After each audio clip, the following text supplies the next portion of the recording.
Hello friends, welcome back our channel ఈశ్వరా నీ అన్వేషణ. భారతదేశం ఒక పుణ్యభూమి, కర్మభూమి, ఆధ్యాత్మిక ప్రదేశం. ప్రపంచ దేశాలు మన వైపు ఆకర్షించబడుతున్నారు అంటే ప్రశాంతతో కూడిన మన జీవన విధానం, ఆ భగవంతుడిపై మనకున్న అచంచల భక్తి విశ్వాసం, మనకు ఆ నమ్మకం కల్పించడానికి ఎంతోమంది యోగులు సైన్స్కు అందని ఎన్ని మహిమలు అద్భుతాలు చేసి చూపించారు. అవి అన్నీ వారి గొప్పల కోసం కాదు, సైన్స్ మించి ఇంకా ఉంది అని తరతరాల వారికి నమ్మకం కలిగించడానికి.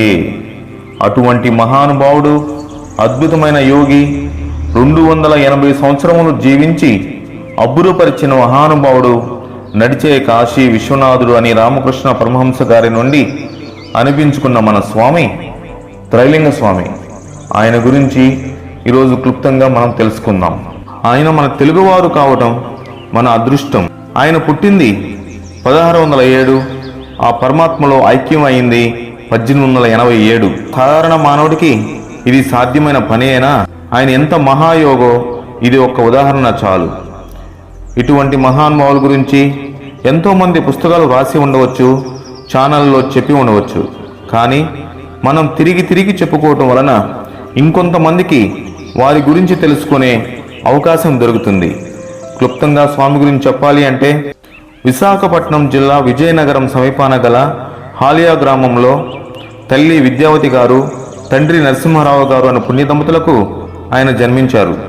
స్వామికి శివరామయ్య అని నామకరణం చేసినారు. చిన్నప్పటి నుండి ఎక్కువగా మౌనంలోనే ఉండేవారు స్వామి.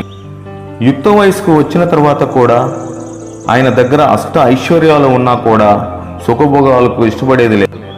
లౌకిక విషయాలకు ఎక్కువ ప్రాధాన్యత ఇచ్చేవారు కాదు. యుక్త వయసు రాగానే వివాహం చేయవాలని ఆయన తండ్రి అనుకున్నాడు. కానీ స్వామి పెళ్లికి అంగీకారం తెలుపలేదు. అమ్మ కూడా స్వామినే సమర్థించి భక్తి యోగముల గురించి తెలిపేది. స్వామికి 40 సంవత్సరాలు ఉన్నప్పుడు తండ్రి, 52 సంవత్సరాలు ఉన్నప్పుడు తల్లి పరమపదించినారు. అంతే, తనను అప్పటి వరకు కట్టి ఉంచిన బంధాలు తొలగిపోయినాయి. తల్లి యొక్క దహనస్కారాలు పూర్తి అయిన తరువాత ఆ శ్మశానం నుండి ఇక ఇంటికి రాలేదు. ఆ గ్రామ శ్మశానంలో చిన్న కుటీరంలో 20 సంవత్సరములు యోగ సాధన చేసినారు. చాలామంది అనుకుంటారు భగవంతుడిని చేరాలంటే చిన్నప్పటి నుంచే ఈ యోగ సాధనలు ఇవన్నీ చేయాలి అని. కానీ స్వామి 72 సంవత్సరాల టైంలో ఆ గ్రామం వదిలి ఎక్కడెక్కడో తిరుగుతూ పాఠ్యాల సంస్థానంలోని భాగీరథ స్వామి అనే యోగ మహాశయుని కలుసుకున్నారు.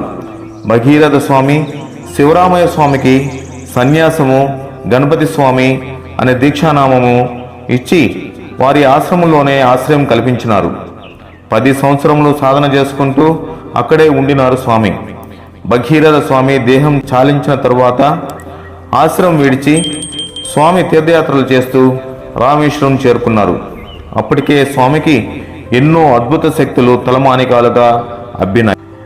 ఆయన మహిమలు తెలిసిన భక్తులు తండోపతండాలుగా స్వామిని దర్శించుకునేవాళ్ళు. ఆ జన సందోహంతో స్వామి ఏకాగ్రతకి భంగం కలిగేది. అందుకని అక్కడి నుండి నేపాల్ అడవులలో కాయ కసురులు తింటూ తపస్సు చేసుకునేవారు స్వామి. ఒకరోజు ఒక అద్భుతం జరిగింది.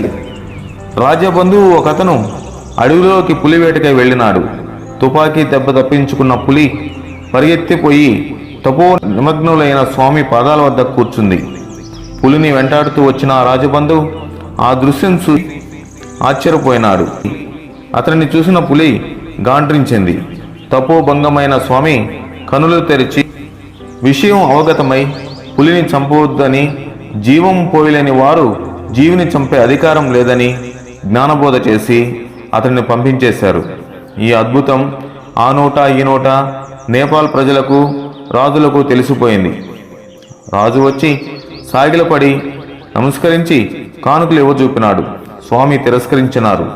తండోపతండాలుగా వస్తున్న జనం వల్ల స్వామి తపస్సుకి అంతరాయం కలగటం అక్కడి నుండి బయలుదేరి 100 సంవత్సరాల ప్రాయంలో మానస సరోవరం పరిసర హిమాలయ ప్రాంతాలలో సాధన చేస్తూ నర్మదా నదీ తీరంలోని గొప్ప తపోభూమి అయిన మార్కండేయ ఆశ్రమం చేరినారు. అక్కడ యోగి పుంగవులైన కాకి బాబాను కలిసి కొన్ని రోజులు ఆ ఆశ్రమంలో ఉండి అక్కడి నుండి ప్రయాగ క్షేత్రం పరిసర ప్రాంతాలలో కొన్ని సంవత్సరములు తిరుగుతూ ప్రజల యొక్క సాధక బాధలను తొలగిస్తూ 130 సంవత్సరముల వయసులో వారణాసిని చేరుకున్నారు స్వామి. ఒక్క కాశీ వారణాసిలోనే 150 సంవత్సరములు ఉండి ఎంతోమంది ఆధ్యాత్మికోపాసకులకు ఆదర్శంగా నిలిచారు స్వామి. స్వామి వెళ్ళిన ప్రతి చోట ఏదో ఒక అద్భుతం జరుగుతూ ఉండేది. ఎప్పుడు కూడా మహానుభావులు ఉద్దేశపూర్వకంగా గొప్పల కోసం అద్భుతాలు చేయరు. పరుల కోసం అవసరాన్ని బట్టి వారి చెంతకు చేరిన దీనుల బాధలు తీర్చుటకు చేసేవారు. ఉదాహరణకు ఒక కుష్ఠిరోగి వ్యాధితో బాధపడుతూ ఉండేవాడు. అతను గంగానదిలో స్నానం చేయాలి అంటే పగలు చేసేవాడు కాదు. ఎందుకంటే అతని ప్రక్కన స్నానం చేసేవాళ్ళు అతనిని చూసి అసహించుకుంటారని వేకువజామున ఎవరూ లేవకముందే వెళ్ళి గంగలో స్నానం చేసి వచ్చేవాడు. ఒకరోజు ఆ వెళ్ళే క్రమంలో నది ఒడ్డున పడుకొని ఉన్న స్వామి పాదం ఆ వ్యక్తికి తగిలింది. ఆ వ్యక్తి ఆ మసక చీకటిలో స్వామిని చూసి చూడకుండా వెళ్ళి స్నానం చేసి అతని స్థావరానికి వెళ్ళిపోయాడు.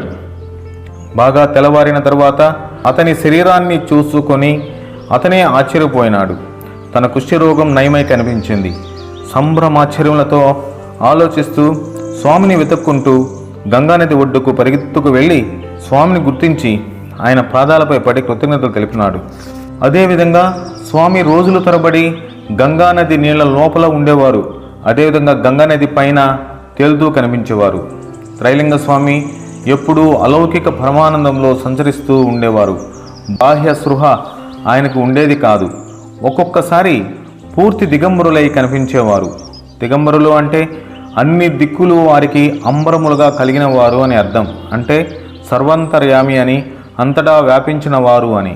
అంతటి గొప్ప యోగి పొంగులను కలవడానికి ఎందరో మహానుభావులు ఆయన వద్దకు వచ్చేవారు. రామకృష్ణ పరమహంస గారు త్రైలింగ స్వామిని కలిసినప్పుడు ప్రక్కన ఉన్న వారితో స్వామిని ఉద్దేశించి నడయాడే కాశీ విశ్వనాథుడు అని వర్ణించారు. అదేవిధంగా మహోతార్ బాబాయ్ శిష్యుడైన లాహిరి మహాశయులు స్వామిని దర్శించి ఆలింగ భాగ్యాన్ని పొందారు. ఆ విధంగా కాళీమాత అనుంగు బిడ్డడు అయిన మన త్రైలింగ స్వామికి ఎంతోమంది శిష్యులు ఉన్నారు. స్వామి కాళికానంద సరస్వతి, కాళీచరణ స్వామి, బ్రహ్మానంద సరస్వతి, భోలానాథ సరస్వతి, త్రిపురలింగ సరస్వతి, కన్నయ్య లాలాజీ, మంగళదాస్, భట్టబాల బ్రహ్మచారి, మహాదేవ భట్టు, మాతా అంబాదేవి, శ్రీ యోగేశ్వరి మాత, చిరుకుమారి పరివ్రాజిక, ఫకీర్ అబ్దుల్ గఫూర్ మొదలగు వారు. ఈ శిష్య పరంపరలో ఇంకా కొన్ని వేల మంది శిష్యులను తయారు చేసి ఆధ్యాత్మిక పరంపరని కొనసాగిస్తూ తత్ఫలితంగా శాంతి, దయ, కరుణతో కూడిన జీవన విధానం ప్రజలకు తెలియజేస్తూ లోక కళ్యాణం కోసం పాటుపడుతూ ఉంటారు ఈ మహానుభావులు. కాశీ పంచగంగా ఘాట్లో ఉన్న త్రైలింగ స్వామి మఠాన్ని 2018లో నేను దర్శించి ధన్యుడనయ్యాను.